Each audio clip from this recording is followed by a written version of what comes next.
नमस्कार साथियों। बेस्ट ज्ञान चैनल पर मैं बीरम सिंह आप सभी का स्वागत करता हूं।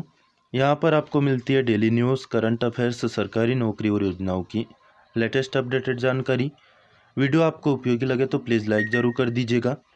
खास तौर पर आज के इस वीडियो में हम बात करेंगे नाइट कर्फ्यू, निकाय चुनाव, 1 लाख करोड़ रुपये के कृषि अधोसंरचना फंड, फसल बीमा मुआवजा और किसान कल्याण निधि पर। चैनल को सब्सक्राइब ना किया हो तो सब्सक्राइब जरूर कर लीजिएगा। मुख्यमंत्री शिवराज सिंह चौहान ने कहा है कि भोपाल और इंदौर में कोरोना के प्रकरणों में लगातार वृद्धि हो रही है। मास्क लगाने और सोशल डिस्टेंसिंग पर सख्ती जरूरी है। यदि अगले 3 दिन में कोरोना के प्रकरणों में कमी नहीं देखी जाती है तो ऐसी स्थिति में 8 मार्च से भोपाल और इंदौर में नाइट कर्फ्यू लगाया जाएगा। साथ ही में महाराष्ट्र से आने वाले यात्रियों के लिए टेस्ट रिपोर्ट लाना अनिवार्य कर दिया है। स्कूल कॉलेजों में मास्क को भी अनिवार्य कर दिया है। कंडक्टर की इस बात की जिम्मेदारी होगी कि महाराष्ट्र से जो यात्री आते हैं उनकी रिपोर्ट पहले देखें, उसके बाद में ही यात्रियों को बस में चढ़ने की अनुमति दे। तो राज्य निर्वाचन आयुक्त श्री बसंत प्रताप सिंह स्थानीय निकायों के आम निर्वाचन 2021 की तैयारियों के संबंध में 6 मार्च को शाम 4 बजे वीडियो कॉन्फ्रेंसिंग के माध्यम से सभी कलेक्टर्स से चर्चा करेंगे। श्री बसंत प्रताप सिंह सूचना प्रौद्योगिकी संबंधी पोर्टल, मॉड्यूल और ईवीएम रेंडमाइजेशन सहित निर्वाचन तैयारी संबंधित विषयों पर चर्चा करने वाले हैं। 7 मार्च को दमोह के सिंग्रामपुर में जनजाति सम्मेलन आयोजित होगा। राष्ट्रपति श्री रामनाथ कोविंद 6 से 7 मार्च को 2 दिवसीय प्रवास पर मध्य प्रदेश आ रहे हैं। राष्ट्रपति शनिवार 6 मार्च को जबलपुर आएंगे। राष्ट्रपति यहां पर न्यायिक अकादमियों के डायरेक्टर्स रिट्रीट कार्यक्रम में और मां नर्मदा की महाआरती के कार्यक्रम में शामिल होंगे। राष्ट्रपति श्री रामनाथ कोविंद 7 मार्च को सुबह 11:30 बजे दमोह जिले के ग्राम सिंग्रामपुर में मुख्य अतिथि के रूप में राज्य स्तरीय जनजाति सम्मेलन में शामिल होंगे। कार्यक्रम की अध्यक्षता राज्यपाल श्रीमती आनंदीबेन पटेल और मुख्यमंत्री श्री शिवराज सिंह चौहान करने वाले हैं। कार्यक्रम में केंद्रीय राज्य मंत्री स्वतंत्र प्रभार संस्कृति एवं पर्यटन श्री प्रहलाद सिंह पटेल, केंद्रीय राज्य मंत्री इस्पात मंत्रालय श्री फग्गन सिंह कुलस्ते, जनजाति कार्य मंत्री सुश्री मीना सिंह मांडवे और नगरीय विकास और आवास मंत्री श्री भूपेंद्र सिंह विशेष अतिथि के रूप में मौजूद रहेंगे। इस कार्यक्रम का सजीव प्रसारण भी इस चैनल पर किया जाएगा।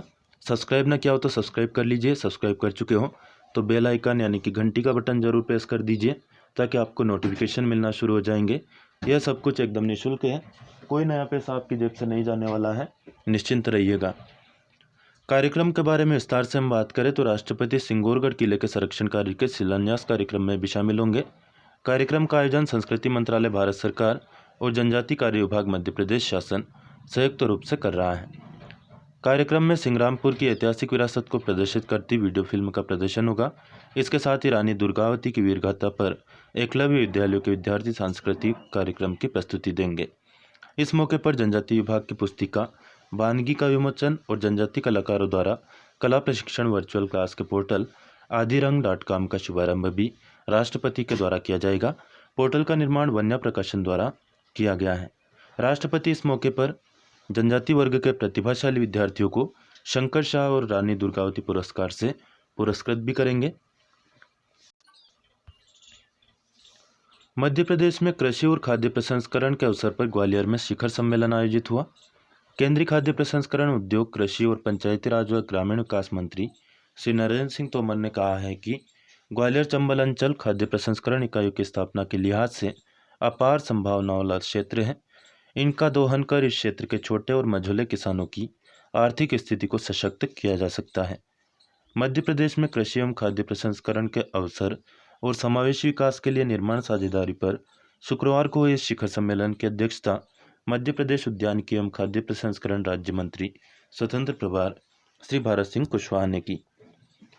केंद्रीय मंत्री श्री नरेंद्र सिंह तोमर ने कहा है कि आत्मनिर्भर पैकेज के तहत भारत सरकार ने फूड प्रोसेसिंग की 10,000 छोटी इकाइयों की स्थापना में मदद देने का निर्णय लिया है। साथ ही कृषि अधोसंरचना यानी कि एग्रीकल्चर इंफ्रास्ट्रक्चर पर भी सरकार 1 लाख करोड़ रुपए खर्च करेगी। मुरैना, भिंड और ग्वालियर में तिलहन प्रसंस्करण के कई उद्योग सुचारू रूप से चल रहे हैं। केंद्रीय मंत्री श्री तोमर ने कहा कि मुरैना जिला शहद की दृष्टि से भी अग्रणी है। नेफेड ने शहद का एक एफपीओ यानी कि फार्मर प्रोड्यूसिंग ऑर्गेनाइजेशन या कृषि उत्पादक समूह बनाया है। इसके माध्यम से गुणवत्तायुक्त शहद उत्पादन में वृद्धि, बेहतर पैकेजिंग मार्केटिंग हो पाएगी। यहाँ का शहद कहाँ का? मुरैना का। मुरैना का शहद देश के साथ दुनिया में भी बिके, इसका प्रयास किया जा रहा है।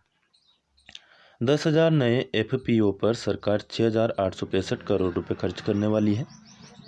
केंद्रीय मंत्री श्री तोमर ने शिखर सम्मेलन में बताया कि किसानों की समृद्धि के लिए भारत सरकार 10,000 नए किसान उत्पादक संगठन बनाएगी। इन एफपीओ पर सरकार द्वारा 6,865 करोड़ रुपए खर्च किए जाने हैं। एफपीओ यदि खेती के लिए 2 करोड़ रुपए तक का ऋण लेते हैं तो उन्हें ब्याज में 3% की छूट दी जाएगी। किसानों को 10,000 का लोन तो बैंक दे नहीं पा रहे हैं, अब 2 करोड़ का लोन क्या किसान के लेने की बस की बात है? नहीं, केवल कारपोरेट ही यह लोन ले सकते हैं, या फिर बहुत बड़े जो किसान हैं जिनके पास सैकड़ों हेक्टेयर जमीन हो, उन्हीं को बैंक इतना लोन देंगे। लेकिन खैर, योजना कहीं ना कहीं प्रत्यक्ष या परोक्ष रूप से खेती के लिए लाभदायक साबित हो सकती है। श्री तोमर ने कहा कि देश में 86% छोटे किसान हैं। इन किसानों को उन्नत कृषि तकनीक से जोड़ने और कृषि जोखिम कम करने के लिए सरकार भरपूर मदद कर रही है। इसी कड़ी में सरकार ने 10 करोड़ किसानों के खाते में 1,18,000 करोड़ की धनराशि जमा कराई है। इस प्रकार सरकार हर छोटे किसान को अतिरिक्त आमदनी के रूप में 6,000 रुपये दे रही है। तो किसान को जो वास्तविक लाभ मिल रहा है केंद्र सरकार से, वो ये 6,000 रुपये ही है। इसके अलावा तो सब बातें हैं। बातों का क्या, कसमें वादे क्या, कौन सा वो गाना है, उस तरह से बाकी तो बातें ही साबित होती हैं। फायदा मिलेगा, योजनाएं भी हैं, लेकिन फायदा मिलेगा बड़े लोगों को, क्योंकि आप देखते हैं किसान दूध जरूर उत्पादन करता है, लेकिन धनाढ्य हो जाते हैं डेयरी वाले। किसानों को खल के पैसे और मेहनत भी सही से नहीं मिल पाती है। सरकार ने किसानों की उपज को सुरक्षित रखने और वाजिब दाम दिलाने के लिए गांव-गांव तक कोल्ड चेन बनाने का फैसला भी किया है। तो कोल्ड चेन जिनके पास होगी, एक्चुअली फ़ायदा वही लोग उठाएंगे, किसानों को ज़्यादा फायदा मिलने वाला नहीं है। इम्यूनिटी बूस्टर फसलों में अपार संभावनाएं। केंद्रीय मंत्री श्री नरेंद्र सिंह तोमर ने कहा कि वैश्विक महामारी कोरोना काल में ज्वार, बाजरा, कोदो और रागी जैसे अनाज ने इम्यूनिटी बूस्टर का काम किया है। तो किसान भाई या अन्य जो भी साथी सुन रहे हो, इस बात का विशेष ध्यान रखें कि ज्वार, बाजरों, कोदा और रागी, ये जो देसी अनाज है, इनको ना छूड़े। कम से कम इनका जो बीज है वह आपके पास होना चाहिए। पता नहीं कब ये चीज़ें अनमोल हो जाए, क्योंकि अब देखने में आ रहा है कि ज्वार, बाजरा तो फिर भी देखने में आता है, लेकिन ज्वार मध्य प्रदेश से तो लगभग समाप्त होने के कगार पर दिखाई देती है। पहले बहुत ज़्यादा मात्रा में खेती हुआ करती थी। तो हर फसल का कम से कम बीज तो किसान के पास होना चाहिए, यदि आप किसान हैं तो। पूरी दुनिया इसे स्वीकार कर रही है कि ये जो देसी अनाज है इम्यूनिटी बूस्टर का काम कर रहे हैं, यानी कि इनसे क्या होता है, रोग प्रतिरोधक क्षमता बढ़ती है। इसलिए किसान और उद्यमी इन फसलों का प्रसंस्करण कर बड़ा फायदा उठा सकते हैं। सरकार इसमें हर संभव मदद करेगी। किसान आत्मनिर्भर बनेंगे तो देश आत्मनिर्भर बनेगा। राज्य मंत्री स्वतंत्र प्रभार श्री भारत सिंह कुशवाहा ने कहा कि राज्य सरकार 5 साल में 10,500 फूड प्रोसेसिंग इकाइयाँ स्थापित कराएगी। इसमें से 262 इकाइयों को मौजूदा वित्तीय वर्ष के दौरान ही मदद की जाएगी। प्रदेश सरकार की कैबिनेट ने हाल ही में फूड प्रोसेसिंग के लिए 500 करोड़ रुपए का अनुदान यानी कि सब्सिडी देने का फैसला भी किया है। वहीं एक जिला एक उत्पाद के तहत ग्वालियर जिले को आलू उत्पादन, शिवपुरी को टमाटर और श्योपुर को अमरूद के लिए चुना है, वहीं मुरैना को शहद के लिए, इसी प्रकार बुरहानपुर को केला के लिए। आपकी प्रतियोगी परीक्षा में प्रश्न बन सकता है कि एक जिला एक उत्पाद के तहत ग्वालियर जिले को किस फसल के लिए चुना गया है, तो आलू उत्पादन के लिए। इसी प्रकार अन्य जिले के बारे में भी आपको पता होना चाहिए, इम्पोर्टेंट है आपकी प्रतियोगी परीक्षा के लिहाज से। केंद्रीय खाद्य प्रसंस्करण उद्योग मंत्रालय, राज्य शासन, एसोचैम और इन्वेस्ट इंडिया की संयुक्त भागीदारी से जो कृषि के संबंध में शिखर सम्मेलन आयोजित हुआ था, उसमें डाबर, पतंजलि, सांची, आनंद डेयरी और कोका कोला सहित अन्य कंपनियों और फ्लिपकार्ट जैसी खुदरा व्यापार कंपनियों ने हिस्सा लिया। तो आप सोच सकते हैं, यदि जो अधोसंरचना विकास फंड है 1,00,000 करोड़ रुपए का, इससे यदि किसानों को फायदा होता, तो फिर इसकी बैठक में किसान क्यों नहीं है? डाबर, पतंजलि, सांची, आनंद डेयरी और कोका कोला इन बैठकों में क्या कर रहे हैं? साथ ही खाद्य उत्पादक संगठन, स्व सहायता समूह व पीएमएफएमई में पंजीकृत उद्यमियों ने अपनी खाद्य प्रसंस्करण इकाइयों के उत्पादों की जानकारी और भविष्य की योजनाओं के बारे में बताया। तो सरकार कहीं ना कहीं फायदा तो पहुंचाती है, लेकिन वही बात है कि हाथी के दांत खाने के ओर और दिखाने के ओर होते हैं। प्रधानमंत्री फसल बीमा योजना के तहत लेटेस्ट न्यूज़ की हम बात करें तो फसल बीमा से वंचित किसानों के लिए फिर से बीमा पोर्टल खुल गया है। 10 मार्च 2021 तक करा सकेंगे पोर्टल पर ऑनलाइन एंट्री। पोर्टल से जुड़े किसानों की स्थिति की बात करें तो अब तक 18 लाख किसान इससे लाभान्वित हुए हैं। कुल 6 लाख और किसानों को जोड़ने का लक्ष्य है। यहाँ पर हम बात करें कि किस प्रकार से इसका फायदा मिलेगा, तो पिछली बार वर्ष 2019 का जो बीमा हुआ था उसमें हुआ क्या था, बैंकों ने प्रीमियम की राशि तो काट ली, लेकिन किसानों को बीमा नहीं मिला। बीमा इसलिए नहीं मिला क्योंकि बैंकों ने एग्रीकल्चर इंश्योरेंस कंपनी की जो वेबसाइट है या फिर प्रधानमंत्री फसल बीमा योजना की जो वेबसाइट है उस पर ऑनलाइन एंट्री न की। अब जो बच गए थे किसान, उन्हीं को जोड़ने के लिए यह फिर से पोर्टल खोला गया है ताकि इन बचे हुए किसानों को सरकार बीमा जमा करवा सके। स्वास्थ्य मंत्री डॉक्टर प्रभुराम चौधरी भोपाल से सुबह 11 बजे रायसेन के लिए रवाना होंगे। इनका पूरा दौरा कार्यक्रम हम देखें तो दोपहर 12 बजे रायसेन में डाइट परिसर में अतिरिक्त हॉल और लेक्चर रूम के निर्माण कार्य का भूमि पूजन करेंगे। इसके बाद स्वास्थ्य मंत्री डॉक्टर चौधरी रायसेन से ग्राम गढ़ी मावलखोह मंदिर में आयोजित कार्यक्रम में शामिल होंगे। गढ़ी ग्राम मावलखोह मंदिर से पठरिया धाम जमुनिया कला जाएंगे और वहां पर श्री 21वां विष्णु महायज्ञ श्री लक्ष्मी नारायण शस्त्रार्चन पूर्णाहुति कार्यक्रम में सम्मिलित होंगे। स्वास्थ्य मंत्री डॉक्टर चौधरी दोपहर बाद 3:30 बजे पठरिया धाम जमुनिया कला से गैरतगंज जाएंगे। गैरतगंज में स्थानीय कार्यक्रम में शामिल होकर रायसेन के लिए रवाना होंगे। स्वास्थ्य मंत्री डॉक्टर चौधरी रायसेन में जिला स्तरीय ग्रामीण कबड्डी प्रतियोगिता के समापन और पुरस्कार वितरण समारोह में शामिल होकर शाम को रायसेन से रवाना होकर शाम को भोपाल लौट आएंगे। किसानों के हित में एक और बड़ा निर्णय मध्य प्रदेश सरकार ने लिया है। फसल नुकसानी पर न्यूनतम मुआवजा राशि 5,000 रुपये कर दी गई है। इस संबंध में राजस्व पुस्तक परिपत्र में संशोधन भी किया गया है।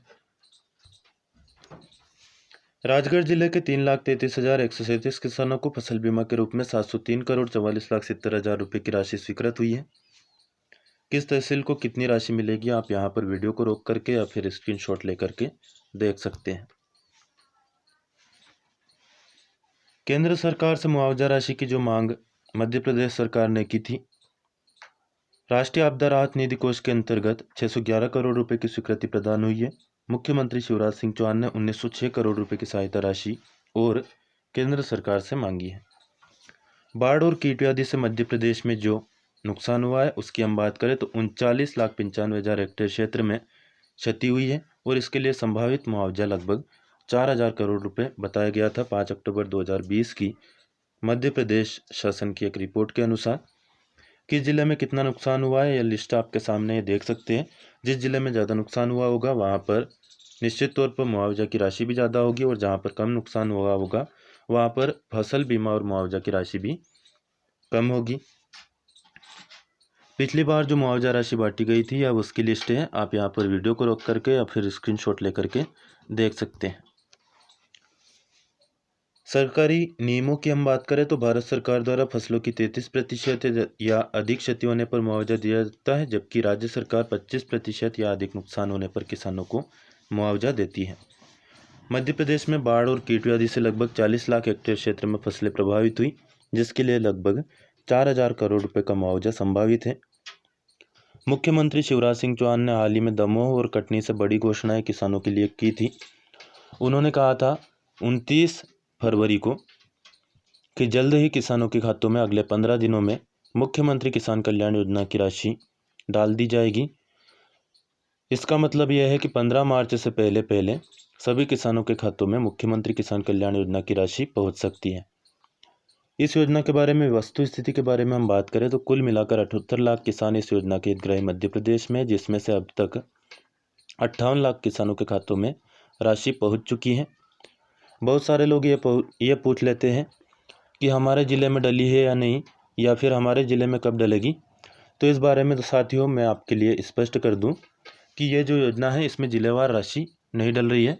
इसमें ऐसा है कि जिस किसान का आवेदन पहले हो गया है उसके खाते में राशि पहले पहुंच गई है। जिसका ऑनलाइन आवेदन बाद में हुआ है उसके खाते में राशि थोड़ी सी लेट पहुंचने वाली है। तो 58 लाख किसानों के खातों में राशि डल चुकी है। 20 लाख किसान जो बचे हैं अगले 15 दिनों में यानी कि 15 मार्च से पहले मुख्यमंत्री शिवराज सिंह चौहान कभी भी डाल सकते हैं। एग्जैक्ट तारीख मुख्यमंत्री ने अभी तक नहीं घोषित की है। जैसे ही घोषित होगी आपको इस चैनल के जरिए सबसे पहले जानकारी मिल जाएगी। विभिन्न फसलों का जो न्यूनतम समर्थन मूल्य है उसकी हम बात करें तो लिस्ट आपके सामने है, देख सकते हैं। कोई प्रश्न या सुझाव आपका हो तो कमेंट करके पूछ सकते हैं, या सुझाव हो तो ज़रूर बताएं। चैनल को सब्सक्राइब ना किया हो तो सब्सक्राइब, लाइक ज़रूर कर दीजिए। न्यूनतम समर्थन मूल्य पर खरीदी की बात करें तो 15 मार्च 2021 से खरीदी शुरू हो जाएगी, कुछ ही दिन बाकी हैं। फिलहाल इस वीडियो में इतना ही। धन्यवाद। जय हिंद, जय भारत।